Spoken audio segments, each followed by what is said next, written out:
E a gente já começa falando de política.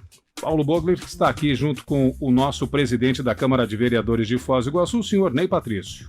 Isso, Moacir, o legislativo é um dos 3 poderes, né, constituídos, e é de vital importância, porque é lá, nesse espaço, essa é a instância onde são feitas e aprovadas as leis.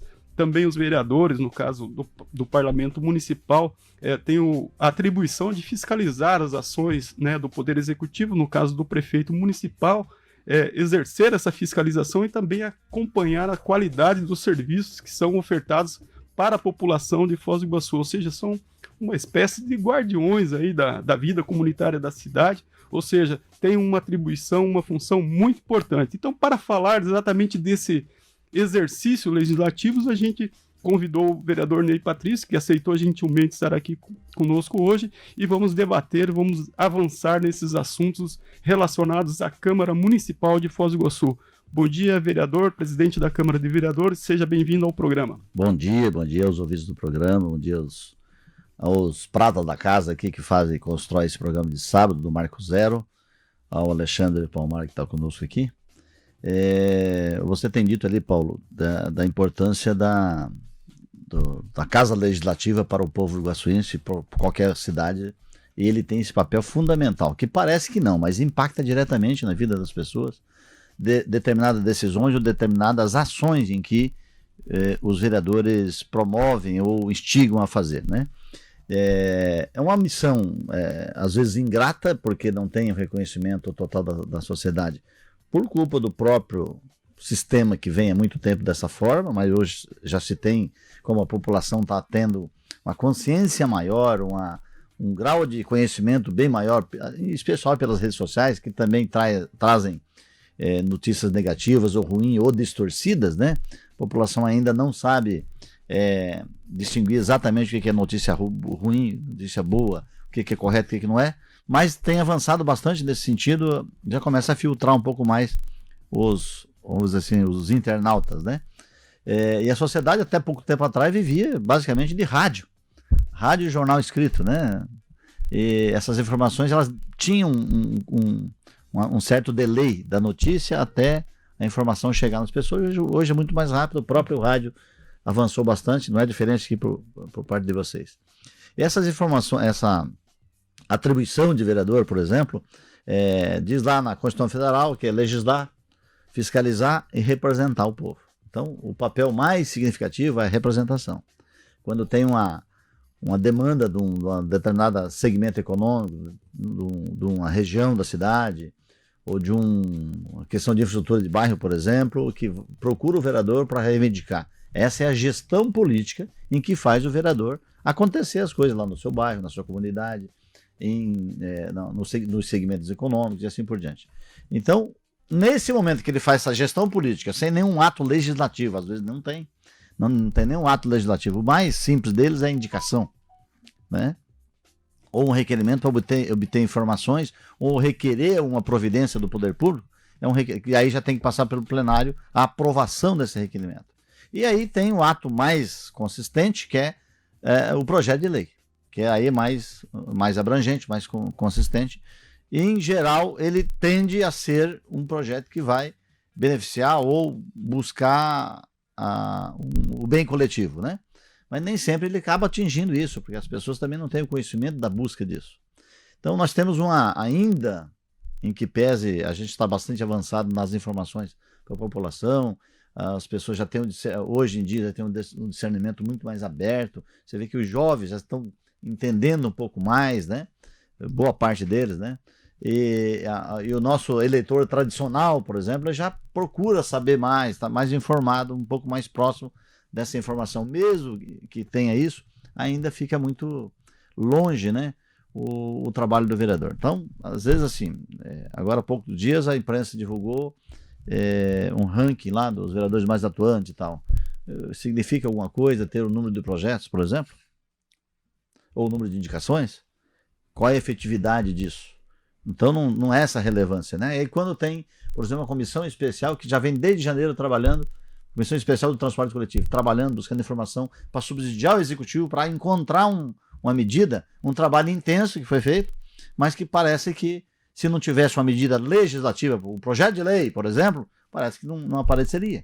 Né? Então, não significa que o ranking são os mais atuantes. Ele só sinaliza, logicamente, umas ações de cada um deles. Né? O presidente, o senhor se referiu ao estudo do Observatório Social, de Foz do Iguaçu, né, que fez um levantamento sobre a atividade legislativa. Inclusive, quando foi divulgado, ele deixou bem claro que não era um ranking. Né? Claro que, com as informações de cada vereador usou aquilo à sua maneira, mas o estudo do Observatório deixava bem claro que não visava um ranking, mas sim uma aferição do que a Câmara produziu. O senhor, na sua conversa inicial aqui, colocou muito bem, o projeto de lei é a cereja do bolo da atividade parlamentar, embora não seja só ela. Então eu lhe pergunto, dos 50 projetos que foram de autoria dos vereadores nesse primeiro semestre, 15 foram aprovados, ou seja, eles ainda podem vir a se tornar lei, mas efetivamente, né, a título de cálculo, de precisão, 6 desses projetos de autoria de vereadores se transformaram em lei municipal. Isso não me parece pouco para uma legislatura nova, que veio cheio de vontade, cheio de demandas da sociedade, que inclusive provavelmente não foram atendidos pelas legislaturas anteriores? Se você fizer um comparativo com outras início de mandato ou outra legislatura, ele está equilibrado, não está longe nem perto, né? Mas assim, não podemos esquecer, e eu quero falar disso bastante, que o Alexandre me cobrou, olha, vou fazer um resumo de tudo. Os vereadores tiveram desse período, não podemos esquecer que nós estamos num período pandêmico. Com a Câmara, eu abri a Câmara em janeiro, com a concordância dos vereadores, porque estava fechada há 9 meses atrás. Quando nós assumimos, estava 9 meses fechado. Poucas pessoas sabiam. Acho que talvez vocês da imprensa, ou as pessoas mais ligadas ao meio político, mas a população achava que a Câmara está funcionando normal. Ela não estava normal. Inclusive, a maioria dos servidores em home office, ou em casa, outros liberados do trabalho. Né? Como é que vai trabalhar, por exemplo, o motorista da Câmara em home office? Não tem como, mas ele estava em casa. Né? Só um exemplo que eu quero citar. Então, nós abrimos a Câmara. Naquele momento, criou aquela expectativa. Vamos abrir. A Casa do Povo não pode estar sem funcionar, porque os protocolos sanitários naquele momento também permitiam. Em seguida, levamos aquela lambada lá do novo surto do vírus por volta de março, com muito mais letalidade, com muito mais problema para a cidade. Né? Vivemos um mês de abril praticamente com situações bem delicadas, ao ponto de faltar insumo para o dia seguinte. Vocês lembram disso? Tudo isso nós vivemos, né? E a Câmara, então, passou a trabalhar bastante em função das questões da pandemia. Né? Criamos lá no início do ano já o fundo para vacinação, que era um dos requisitos principais das ações que eu defendi, que outros vereadores também defenderam, a vacina, por exemplo, como um meio de retomada econômica. A principal ação que poderia sinalizar uma retomada econômica seria a vacina. E hoje nós estamos enxergando que é exatamente a medida mais acertada. Criamos então o fundo para aquisição de vacina, autorizando o prefeito a assinar um convênio com a Frente Nacional dos Prefeitos para comprar vacina. E depois de tudo aprovado, na hora de negociar, o Ministério proíbe, né, de qualquer empresa privada, qualquer município, qualquer estado adquirir vacinas no exterior, que o Brasil não tinha naquele momento, né, não produzia. E esse é um ponto. Daí começamos a trabalhar muito as questões das restrições. Nós recebemos muitas demandas da sociedade com atividades econômicas, em especial atividades econômicas, restritas, mas atividades particulares também, exemplo de festas e tal. Esse foi um ponto que a gente ouviu muita crítica, principalmente na imprensa, uma falta de atuação da Câmara de Vereadores na questão das restrições. Então a Câmara estava trabalhando. Meu Deus, não pode falar isso. Tanto que tem o comitê Covid, que é um comitê do Executivo, e aí as pessoas confundem qual é a ação do vereador da Câmara em relação... É uma gestão que é política, de fiscalização, de cobrança, de apresentar uma sugestão que seja mais viável àquela situação em que o Executivo impôs, por exemplo. E não foi só no município, as 3 esferas de governo fez isso.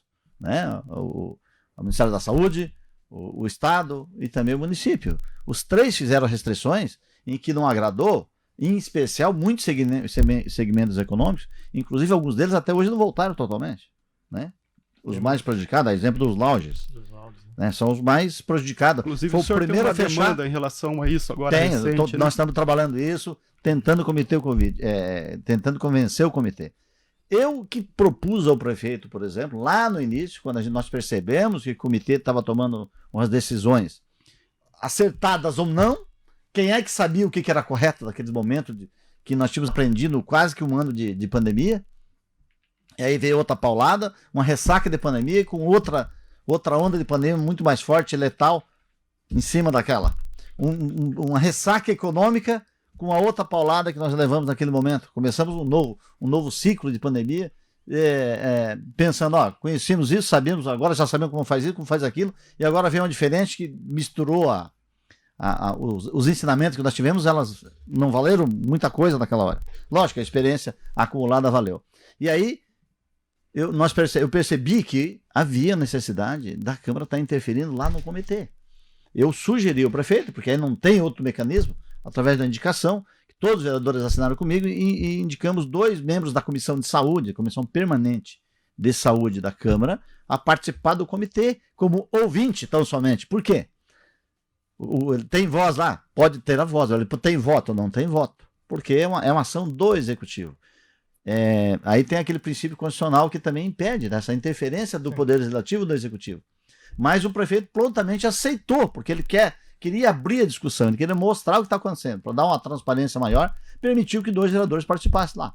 A partir daí é que começaram, então, isso foi lá por volta de março, mais ou menos, começaram, então, as ações ser mais amplamente discutidas, mais difundidas. Tanto que as reivindicações que chegavam a todos os vereadores da Câmara ia para a Comissão de Saúde, nesses 2 vereadores, que eram o Valdir de Souza Maninho e o Alex, que levavam as reivindicações para o comitê. Eu participei de uma meia dúzia de reuniões, mesmo não fazendo parte do comitê, eu estava lá acompanhando a reunião do comitê, me permitiram que eu me pronunciasse várias vezes, eu também defendi várias atividades, e foi um dos assuntos que nós promovemos aquela audiência pública para explicar o porquê de cada medida restritiva. Sim, Ney, eu acho que com essa parte do avanço da vacinação, né, a gente está com 80% da população vacinada, segundo o informe da prefeitura, mas se você pegar a população... Pelo menos da primeira dose, sim. Mas se você pegar a população adulta e com 2 doses, esse índice já cai bastante, acho que o Paulo deve ter de cabeça, mas cai bastante. Mas acho que essa questão do comércio, ela vai avançando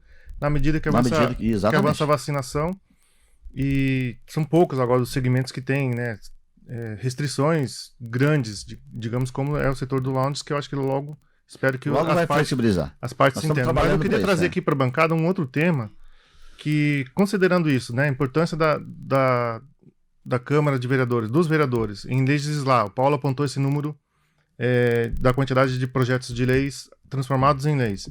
Ao mesmo tempo, a gente tem um grande número de quantidade de indicações, né, uma disparidade isso.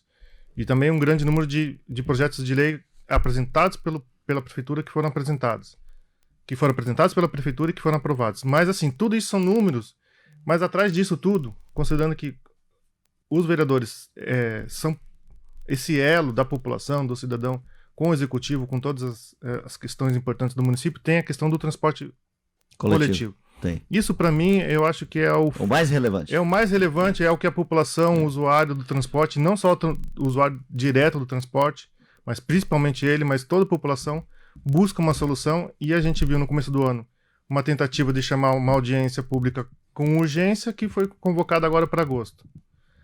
Em que pé que está isso? É possível achar uma solução? A Prefeitura anunciou que até final do ano deve ter um acordo aí com a concessionária. Por que a Câmara de Vereadores não atua de uma forma mais incisiva nesse aspecto? Eu já te digo isso. Antes até de falar disso, eu só queria complementar essas informações em relação ao trabalho da Câmara, que, fazendo um resumão, que o trabalho principal foi em cima dessas questões do Covid, da pandemia e tal, né? Legislando, inclusive, em relação a segmentos econômicos que podiam estar mais liberados e outros mais restritivos, né? aprovamos tem 3 ou 4 projetos de lei tornando determinadas atividades como essencial, exemplo dos delivery, exemplo do bar e restaurante, assim por diante. Mas nem por isso ficou restrito a essas atribuições, essas funções.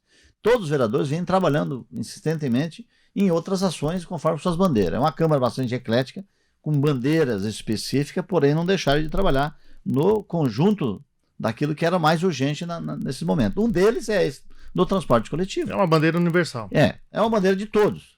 E aí foi criada uma comissão especial que vem tratando disso, e eu acompanho para e passo essas ações. Estive, inclusive, com um dos membros da comissão buscando um modelo, tentando encontrar um modelo ideal. Lógico que ideal jamais vai ser, né? Nós acreditamos o mais próximo do ideal possível. E viajamos aí para 3, 4 cidades. Um exemplo mais clássico e que ficou muito evidente que é a melhor saída foi o exemplo de Araucária, que subsidia parte do transporte coletivo pelo município, pagando o quilômetro rodado. Inclusive, originou lá a redução de tarifa. É lógico que é um município muito mais rico que Foz, que tem o ICMS do petróleo, né? Araucária é um município um dos melhores PIB do Paraná. Mas nós também temos alguns royalties também, né? Não somos um município pobre, um orçamento de mais de 1 bilhão. Só que o nosso royalties ele não é destinado para infraestrutura. Ele não, já foi usado para muito, até para folha, né, Alexandre? Deveria ser só para infraestrutura, né? Sendo, né? E no momento vem sendo só para infraestrutura. Ele não tem sido desviado, não, tá? Isso a gente pode. Tá? Eu estive lá como secretário da Fazenda. Sim. E em muitos momentos tivemos muita necessidade de olhar o dinheiro. Sabe que você está olhando o dinheiro, você precisa dele e você não pode mexer? Eu passei por isso. Sim, mas volta para o transporte, né? Tá? E eu complemento a pergunta do transporte coletivo, já que era uma bandeira universal.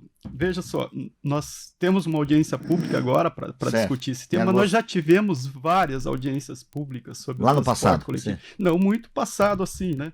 E não muito passado Uma gestão assim, recente, né? nós já tivemos também, inclusive, uma comissão parlamentar de inquérito sobre o transporte coletivo, ou seja, são informações Verdade. que me parecem que são informações institucionais do Poder Legislativo, ou seja, elas não mudam conforme mudam os representantes na Casa de Lei. Não muda e ele é público e de... Vereador, então a pergunta somada ao que o Alexandre já lhe questionou, por que nós não temos essa ação mais contundente do Legislativo para cobrar uma solução? Veja, sem fazer comparativo entre a Câmara de Vereadores e a Assembleia Legislativa, mas agora, no começo do ano, quando um modelo de pedágio parecia ser menos compensador à sociedade, a Assembleia Legislativa fez um grande movimento junto com o setor produtivo e outras forças políticas e conseguiu reverter isso, que ainda está em andamento. Então a pergunta, a Câmara ainda não reverteu, mas tem uma tendência de reverter. Né? Reverteu aquela previsão inicial que era muito ruim. A proposta inicial. A proposta inicial. Isso. Mas claro que isso pode até piorar, mas ou seja, o Legislativo Estadual tomou uma posição bem contundente. Certo. A Câmara pode fazer o mesmo em relação ao transporte coletivo? Pode, e está fazendo, Paulo. Veja, no caso do pedágio, você citou, eu preciso te falar disso. Ótimo. O pedágio está muito mais evidente e tem que ser tomado a providência agora, porque o contrato vence agora. Eles têm que fazer licitação agora. Por isso a pressa e a contundência das ações dos agentes políticos em cima disso, da sociedade civil organizada, porque precisa tomar, a menos que vão se deixar do jeito que está, vão fazer um novo edital, vai ter uma nova concorrência pública dos pedágios, por 20, 25 anos, 30 anos, a proposta inicial era 30, já reduziram para 20, né, para compensar o investimento de quem está. Hoje o investimento é menor, mas com o compromisso de fazer duplicação de Cascavel até Curitiba, né, talvez tenha que ser realmente um período maior para compensar o custo financeiro do investimento. No caso do transporte local, nós temos um contrato que vai vencer em 2025. E aí nós temos um problema que 2025 só? Ainda. Então veja, mas ele uma não previsão de rompimento acordado, acordado entre parentes. O que nós estamos trabalhando? Eu já tive de várias reuniões por isso. Se a gente conseguir fazer um rompimento amigável, ótimo. As empresas chegaram, o líder do consórcio chegou a sinalizar que seria possível. E chegamos a quase um acordo, mas o acordo deles é indenizar eles em 30 milhões pelo custo, pelo déficit que segundo eles têm, mais um valor a ser calculado pelo resto do contrato. O contrato o protege. Por isso que nós não podemos deixar um novo edital futuro, deixar que aconteça o que aconteceu lá atrás. Um contrato leonino com cláusulas amarradas, cláusulas pétreas, que vai ser derrubado só no judiciário. E já tivemos 2 ou 3 ações judiciais andando e que não prosperaram. Tem um, inclusive, ainda, andando, está no TJ. Mas o município acusa o consórcio de descumprimento do contrato. Isso. Reiteradamente, o município está blefando, então?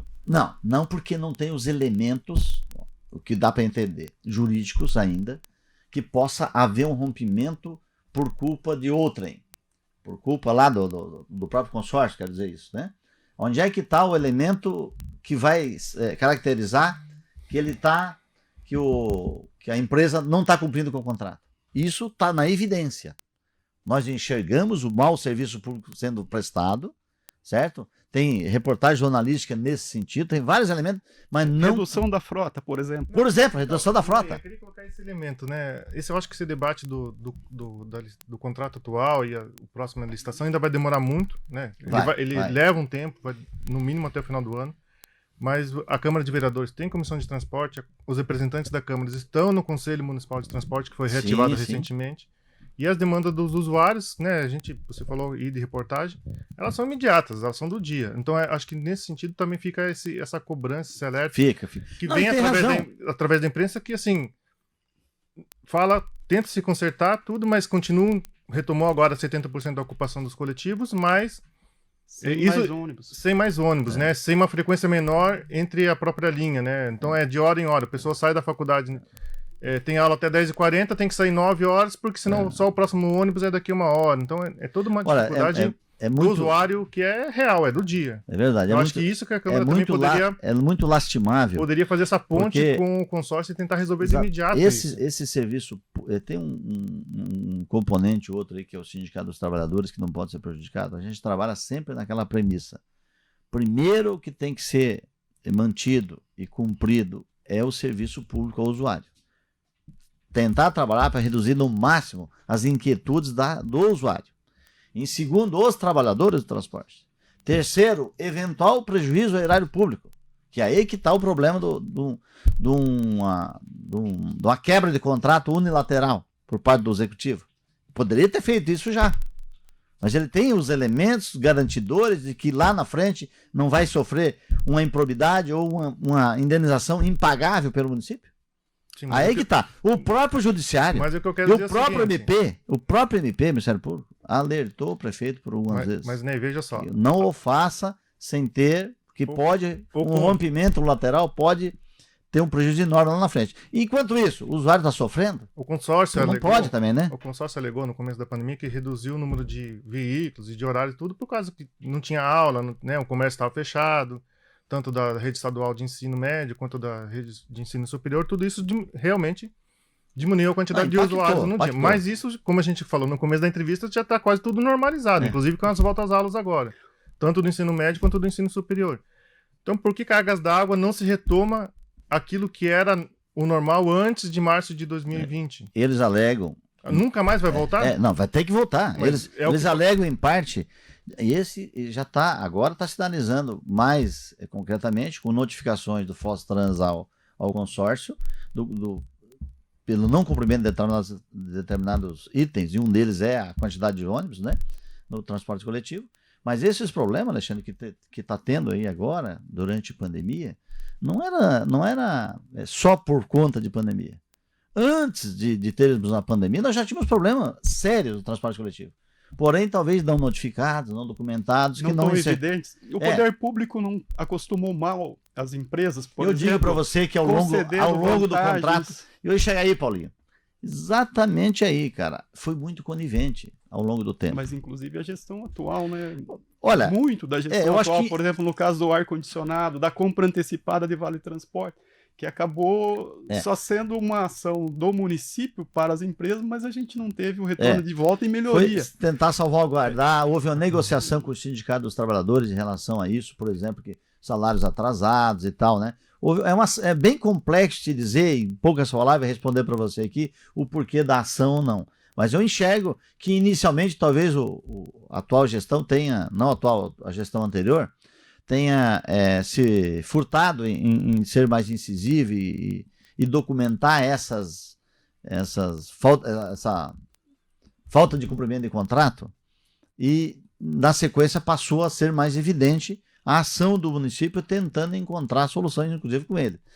Havia muita negociação diretamente com o transporte, com o consórcio, que muitas vezes algum outro problema foi resolvido na conversa.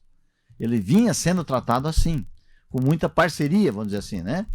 E chegou num ponto que não deu mais. Quando entrou a pandemia, isso acalorou muito mais, porque os prejuízos das empresas, segundo eles, ficaram muito evidentes. Mas cadê essa planilha?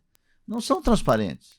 Mas o município fez a intervenção, teve a seu mando todos os dados e todas essas informações agora, em janeiro. Não conseguiu resolver também, né? Mas não foi por falta de informações. Tá. Não tinha todas as informações, na verdade, tá? Mesmo operando na intervenção? Mesmo operando, porque eram suprimidas informações de real custo, né?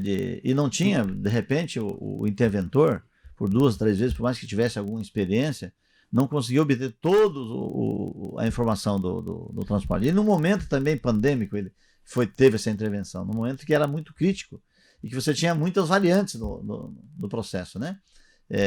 A restrição maior, um número de ônibus menores, com gente em casa e o ônibus correu um período vazio e por isso reduziu a frota. Depois que, como o Farnaceno falou, voltou um pouco, voltaram às atividades, aí os ônibus não tinham, aí os ônibus lotados no meio da pandemia, e nós tínhamos sérias críticas nesse sentido, e parecia que ninguém fazia nada, mas tinha um debate muito intenso.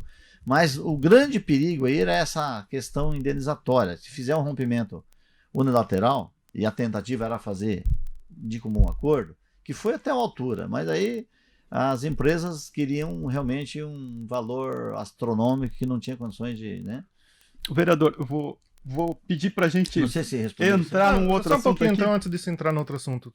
Ney, 30 segundos, mas assim, as empresas pediram 30 milhões, não vai ter rompimento unilateral, porque senão isso vai dar uma... Não é exatamente 30, é 30 alguma coisa e tal. Mas, enfim, tá caminhando para ter esse acordo? Ainda continua, mas eu acho que nessas alturas o prefeito vai ter que fazer realmente o rompimento. Só para entender. Então, beleza. Paulo. Falando um pouco da relação política da Câmara com o Executivo, hoje como é que o senhor descreveria a composição da legislatura, das bancadas em oposição à prefeitura, ao prefeito, base de apoio? Como é que o senhor... qual é a leitura que o senhor tem dessa participação política dos vereadores? A relação legislativa e executiva, ela tem que ser produtiva. Institucional. Institucional, produtiva para a população. Ela não pode ser uma relação de como se fosse um refém do executivo. Não pode. E não está sendo, vereador? Não acredito que não. Pode ser que um ou outro vereador tenha se posicionado assim, mas não é no todo a Câmara, não é a Câmara que tem essa relação assim de estar alinhado. A gente pode numerar... Até tem uns que dizem o grupo do ABEM, né? O ABEM. Podemos numerar quais são os vereadores da base de sustentação do prefeito? Olha, qual é a base independente? Qual é a base de oposição? O senhor viu, Paulo? Eu vou te fazer uma pergunta reversa. O senhor viu algum vereador se posicionando e dizer, eu sou da situação, ou sou independente, ou eu sou oposição? O senhor não viu? Não. Então eu também não posso te dizer. Né? Eu já vi um outro vereador dizer que é independente. Tá? Aí quando se fala independente, praticamente ele se declara oposição. Né?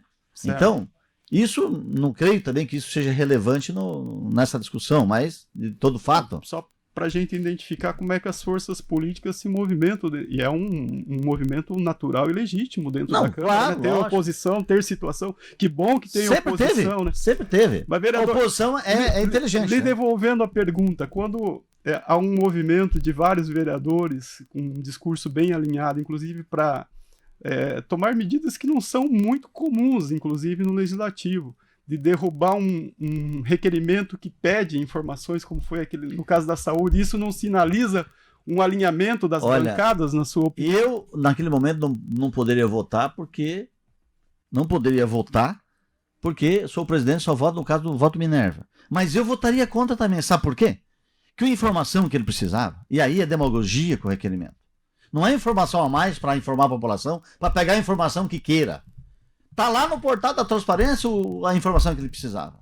E de mais a mais, quando chegou ao legislativo na bancada, aquele vereador foi informado. Ora, a tua resposta está aqui, é isso aqui, ó. Aí então, o vereador, ele quer usar aquele instrumento para politizar. Aí também, aí parece que quem não quer daí dar informação ou vota contra, é contra a informação, é contra a ação do vereador. Não é isso. Não quer dizer isso. Então, se vai usar um instrumento legislativo para politizar, para fazer assim, palanque, aí muda a história. Como que todos os outros requerimentos foram aprovados, sem nenhuma discussão? E tem passado. Acho que foi o único requerimento que foi, porque a informação estava evidente, estava ali. Né? E ele pode pegar, mas eu não tenho a informação oficial, escrita. Vai lá e printa do portal, tá lá oficial. Mas requerimento é uma atribuição, né, de fiscalização do vereador. Mas ele é passível de reprovar ou aprovar. Claro, com certeza. Ney, caminhando aqui para nossa reta final, o tempo voa, né? Mas eu queria colocar uma pergunta que tem a ver, inclusive, com uma primeira informação que você colocou aqui, que eu até achei estranho, não quis comentar no momento, mas vou comentar agora. Tá. Que você falou que durante a pandemia muita gente não sabia que a Câmara estava aberta ou fechada, que na verdade achou que a Câmara estava fechada, que não estava trabalhando, né? Algo assim. Não, você disse. eles achavam, a grande maioria das pessoas que eu indaguei, que a Câmara estaria funcionando. Lá durante a pandemia, lá até dezembro. Certo, né? Mas a minha pergunta é nesse sentido agora, com a reabertura das sessões de audiências, de sessões, né, dos trabalhos legislativos como um todo, a gente sempre teve um distanciamento, né? Apesar dos vereadores serem essa ponta de entrada na política, digamos, né? É o para-choque do povo, é o vereador. Mas né? ainda assim não tem uma participação efetiva do cidadão nas sessões, né? A gente não vê as sessões cheias, audiências, dependendo do tema também não atrai muita gente. E agora a gente tá saindo ainda, né, de um processo de 16, 17 meses de pandemia. Ainda estamos na pandemia, mas assim, 16, 17 meses sem a Câmara aberta ao público, digamos assim. E agora retomando esses trabalhos abertos ao público. O que vai ser feito de diferente, de novo, para levar a população a participar das sessões, para levar a participar das audiências, de uma forma até melhor, porque tem que ser melhor do que era feito antes, né? No sentido, porque se antes já era uma participação pequena, agora, com todo esse tempo, até retomar essa vida do cidadão dentro da Câmara, também vai levar um tempo, e precisa fazer algo mais efetivo. É verdade. Agora, Alexandre, você tem que admitir comigo de que esse período pandêmico nos ensinou muito a participação online. Sim. E isso tem a participação diretamente. As pessoas estão acompanhando mais, com muito mais proximidade, parece que é presencialmente, né?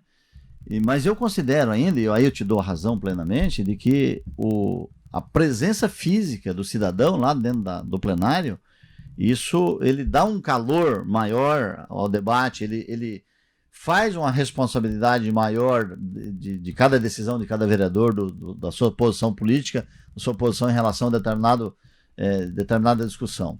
Isso seria muito importante e a gente tem que fazer uma campanha de busca, de resgate da participação popular na Câmara, na medida em que vai sendo permitido também o acesso maior, né? Porque nós temos lá 120 lugares lá na Câmara. Sim. Hoje nós estamos limitados a 35. Quanto a isso é indiscutível, né? Respeitando ainda os protocolos, o distanciamento. Então, na medida... É segura capacidade agora, vereador? Eu considero mais segura, né? Porque nós temos aí...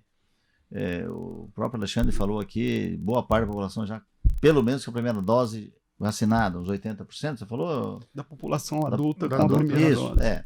Então, eu creio que a gente vai ter uma retomada gradativa, lenta, porém nós vamos chegar num ápice muito legal, inclusive na questão econômica, viu?